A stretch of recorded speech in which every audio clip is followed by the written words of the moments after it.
Hey everybody, this is Heidi St. John. Thanks for tuning in today. You guys have found me at my little corner of the internet. Today is Tuesday, April 12th, and today I am just thrilled to have a friend of mine and a candidate for governor of Oklahoma, Mark Sherwood, on the show, and we're going to talk about why it's so important to see a revival in the Citizen Statesman. Stick around. I think you're going to be encouraged.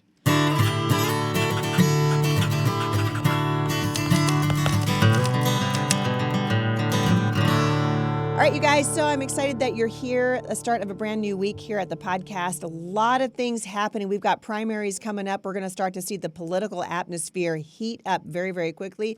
You guys have heard me say this 100,000 times here at the show. We have a crisis in good leadership in this country, and that is what is bringing us to the brink of disaster.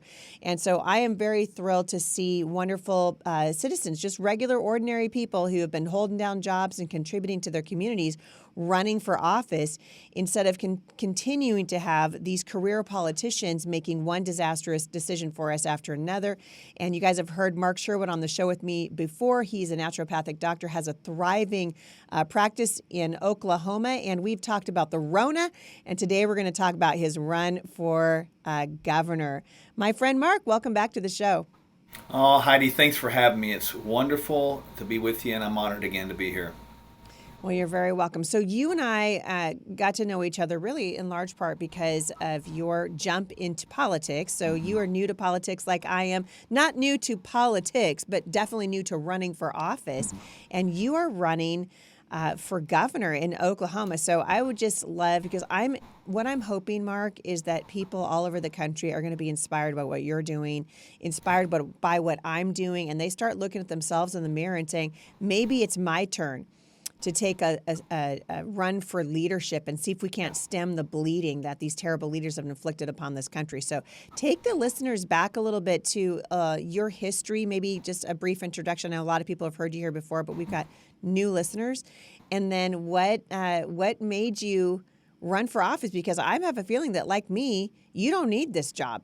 It really is something the Lord's asked you to do. So I'm going to turn it over to you. I'd love to hear the story. So you're right, I don't need this job, and I'll come back to that in just a moment. But going backwards, my life has been very diverse. I've had a lot of great experiences. I was a professional baseball player for a time, lived across the seas in a country called Australia. Was actually Rookie of the Year over there one year, which was crazy, a little blast from the past kind of thing. And then I joined the police department where I served 24 years, 10 years of which was on the SWAT team. During that time, I was able to travel around the world as a member of the world famous power team. We used to break the bricks and do all that kind of stuff. So that kind of took me really on every continent of the world except for one, and that being Antarctica. I was never given the burning bush experience to go there, if you get the play on words there with that one. Yeah. And after that, during my last several years in the police department, I was encouraged inside to really expand the mission of protection and service, to go back to school and become a naturopathic doctor. My wife, Dr. Michelle, and I started our practice now, the Functional Medical Institute, about 10 years ago. It's been an amazing experience. Now we went from nothing to being really the premier wellness-based clinic in the country, and where people from really all around the country, world, come here, and whether it's remote or in person. It's been just amazing to see what's happened over the course of the last couple of years, especially with the appearance of this coronavirus concept, pandemic, whatever you want to call it. And we've had, as we've talked about before, incredible success with that. Giving people with treating. How many people have you treated for COVID? Yeah, it's been over 10,000 so far. And you haven't lost anybody. No, we haven't. And I will think the key thing behind that, Heidi, has been the encouragement to not live in fear, but to live in faith, and realize that, you're not going to die one day quicker than God says so. So let's trust Him with that. Just do the right things. And go back to the idea of self-government with that. Take care of self. Honor the temple. Don't live in fear. Do the basic things, and we teach people how to do that. And the sort of jump into politics was not really a jump. It was a little step, I would say, because going back to March 2020, I saw how our country responded. I saw how our leadership responded. Government, church, Yeah. and even medicine. And frankly, I thought it was pathetic. I thought it was a cowardice response, talking about fear. That was our lead in. And I heard everybody talk about that, Heidi, and it just infuriated me because I thought we were a Christian nation. I thought we were better than that. And I decided, that we're not going to do that in our clinic. We're not going to pander down or bow down to this fear. We're going to live in faith. We're not going to go around and panic and shut our doors and encourage people to just isolate themselves so that they could be devoured by loneliness Yep. and discouragement. Yep. And so we encourage people to step out. And we actually had people coming in our lobby just sitting around watching TV and trying to be around people during those days. Yeah. And I continued to wait on our leaders to step up, and I became infuriated with that. Where were they? What was going on? And my wife was kind of getting tired of me complaining about it. And probably in the spring of 2021, and this is really what happened, I just sensed and I'm not a weirdo spiritual guy. I have a relationship with God. Jesus is my personal Lord and Savior, and I don't back away from that. Mm-hmm. But I felt the Lord nudging me to get involved and become part of the solution instead of part of the problem. Problem meaning sit back and complain and do nothing. And so I just told my wife one day I felt like I was supposed to run for office, and she, not to my surprise, but to my joy, she said, "I'll support you in whatever you do." And so we just began to kind of pray through that and seek through that. And I realized, based upon, my experience, diverse background, and dealing with all the things I've had, I've seen people die in front of me. I've seen people take their lives in front of me.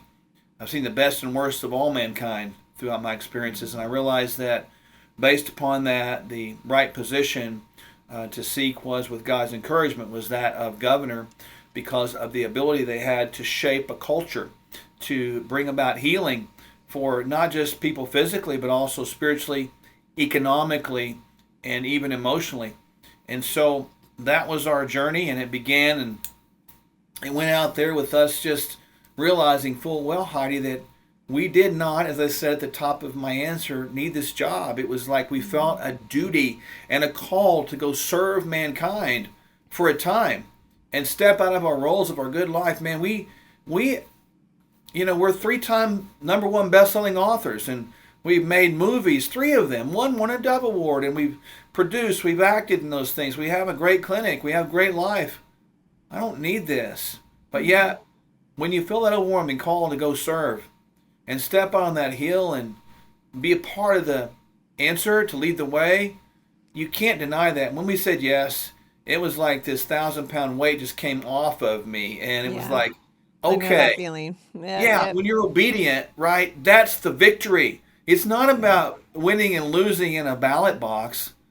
You were obedient, so God elected you to step up, and that's what I hope people take away from our time.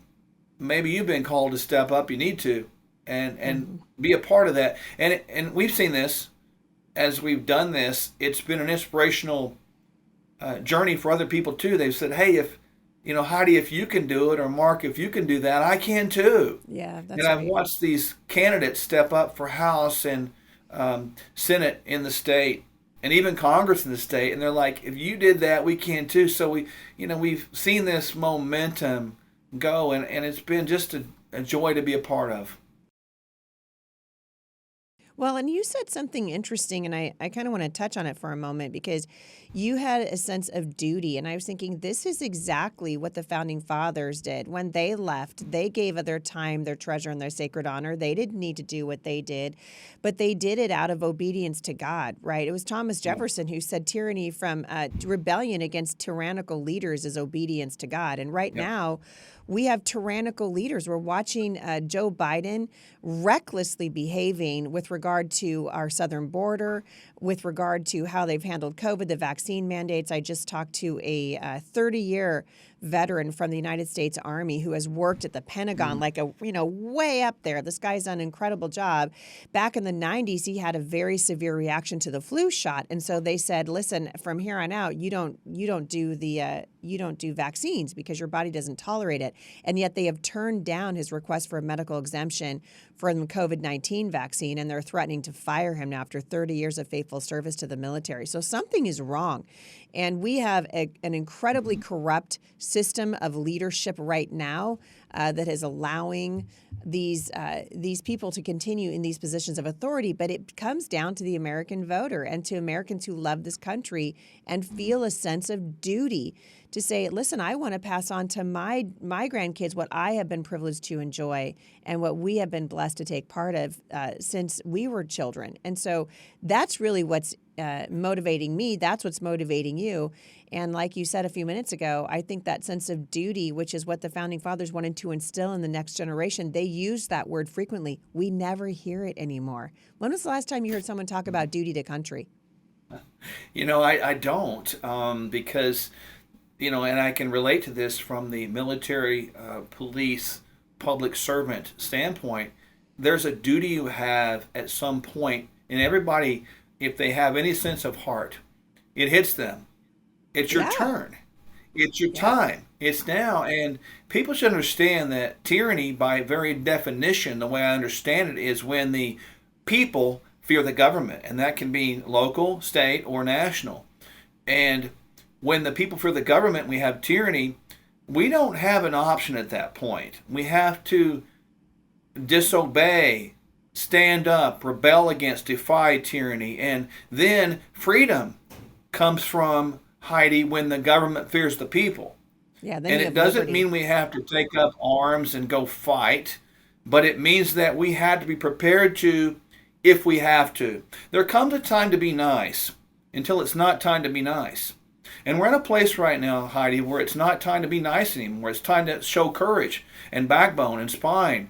And that means all of us as American people that have any sense of pride in our country, the sanctity of human life, the idea of freedom. I mean, we have no choice now to stand up. And you're right, these military men and women that have so pledged to support our country and give their life if need be, to think about this for a moment. Our commander-in-chief, I think it's really a clown-in-chief. I mean, it's not okay right now that the clown-in-chief doesn't try to mandate it with his own Congress and Senate.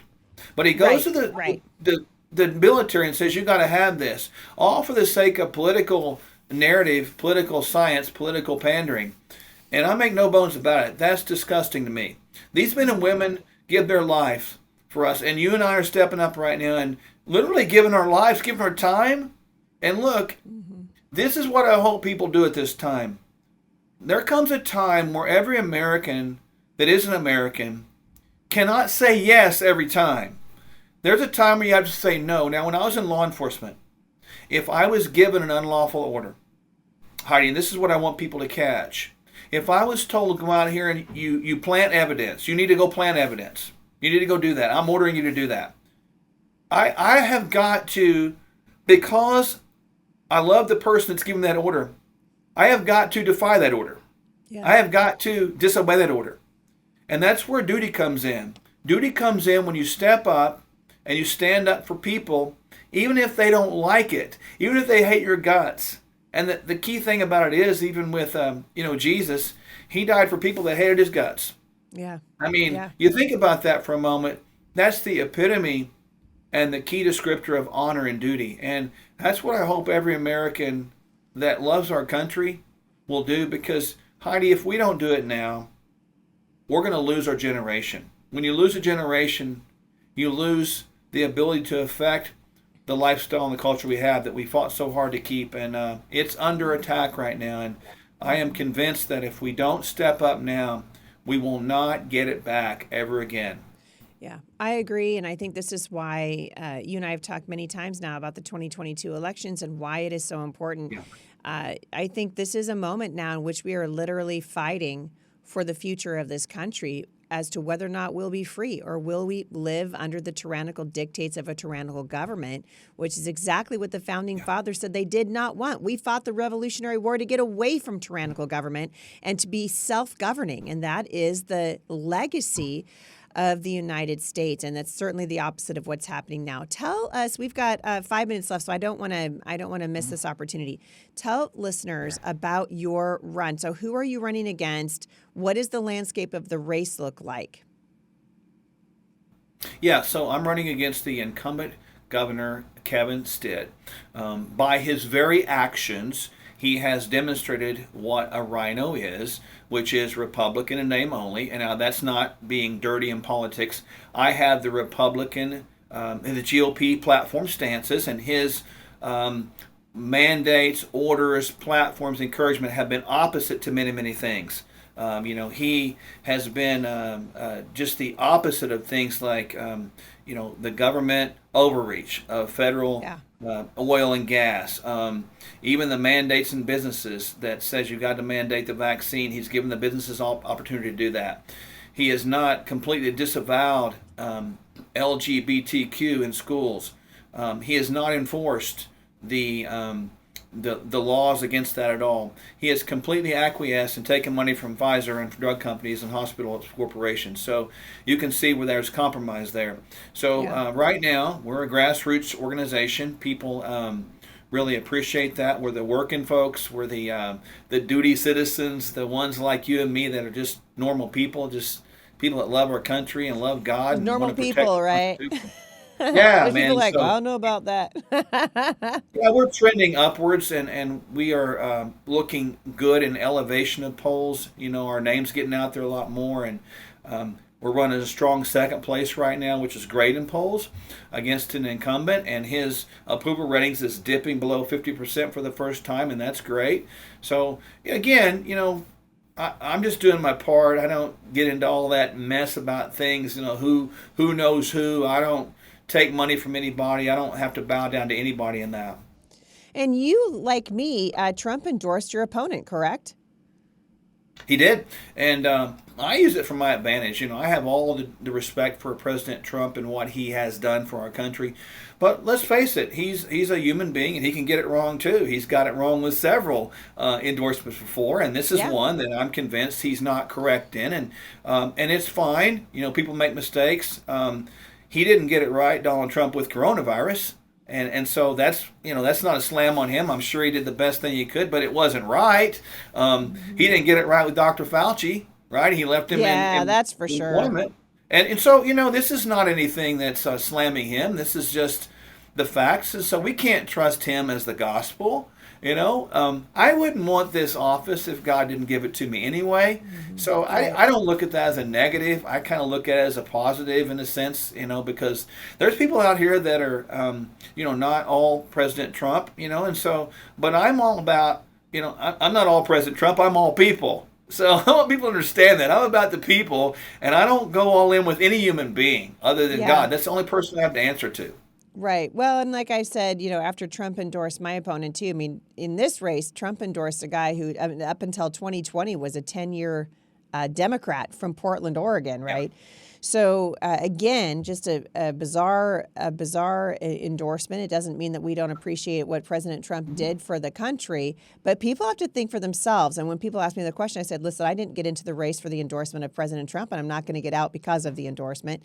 And the truth is, and I loved what you said, because I've been shooting really from the book of Nehemiah, talking about why Nehemiah did what he did when the Bible records that he was grieved over the condition of the city of Jerusalem, and it broke his heart, and he was weeping over it. And he asked the Lord, what can I do?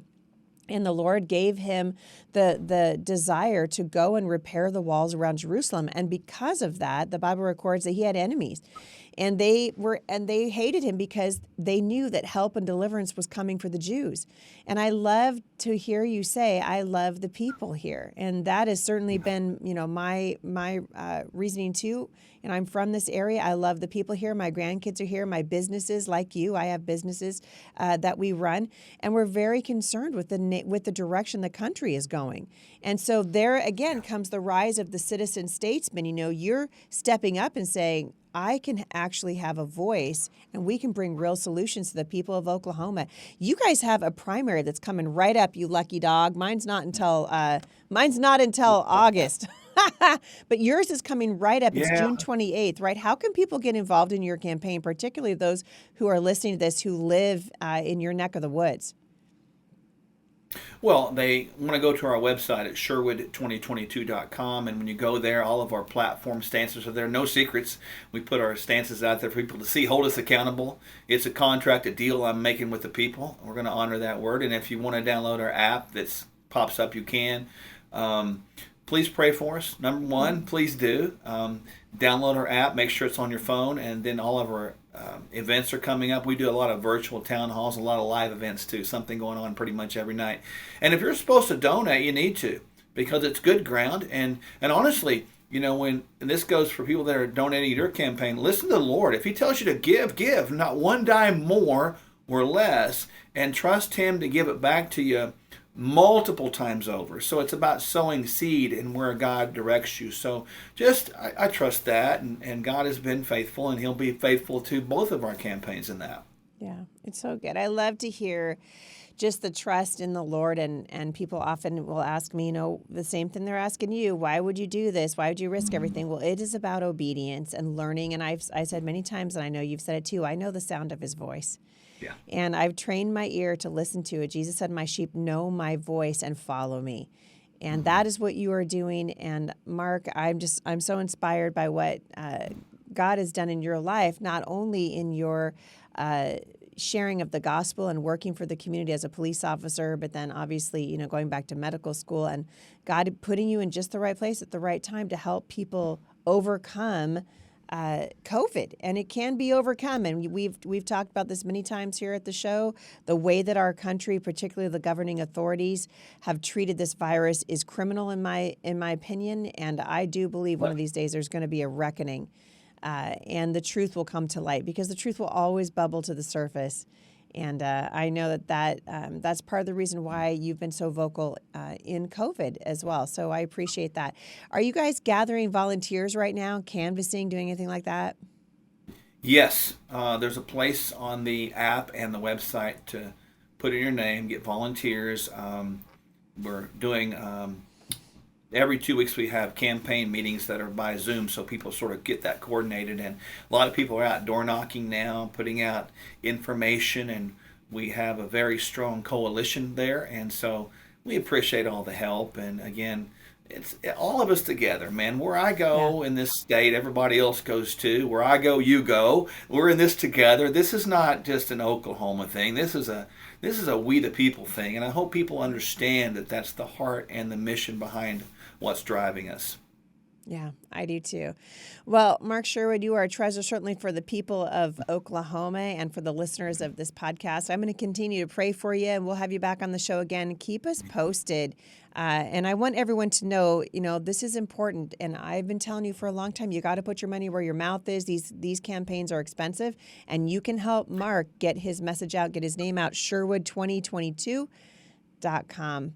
Mark Sherwood, it's a pleasure to have you here. Thank you for coming back. Let's do it again real soon. Absolutely, Heidi. Thanks for having me. Appreciate you. You're welcome. For more information about my friend Mark Sherwood, his medical practice, and his run for governor in Oklahoma, you can go to HeidiSt.John.com/podcast, scroll down to the show notes, and I will give you all those links today. Thank you guys so much for listening. As always, we appreciate it when you leave reviews for the podcast, and be sure and visit our sponsors. We very much appreciate that. Help them help us. Have a great day, everybody, and I will see you back here tomorrow at the intersection of faith and culture.